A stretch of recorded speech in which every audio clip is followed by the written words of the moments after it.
E cominciamo con classica o pop? E specialmente in quest'ultimo momento storico, classica. Oddio, sì, grande! Sì, sì. Per la prima volta la Sì, classica sì, ti sparo supera gli sì, ti ottavi. sparo da un Mozart a un Debussy senza nessuna No, difficoltà. no, soul o rock? Qua lo stesso mi piglia il cuore, però rock. Attenzione, Rock, sì. rock io.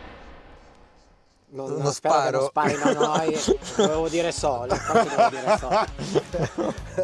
Ti avrò sfondato il C'è qualche microfono questa. appassionato alle spalle Che ha sì, si rosicato è proprio. Ma rosicato. come soul? Soul, Po, ma po. scusatemi.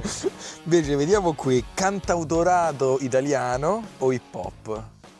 Vabbè, hip hop devo Attenzione. dire. Sì, perché allora cantautorato, se mi parli di cantautorato tradizionale, De Italiano, André, sì, sì, queste cose quello. qua, Io potrei considero dirtelo, quello. Non ti dico Lucio dirtelo. Corsi, ti dico De Andrea, ecco. Sì, sì, lo salutiamo, Lucio Ciao Corsi. Lucio.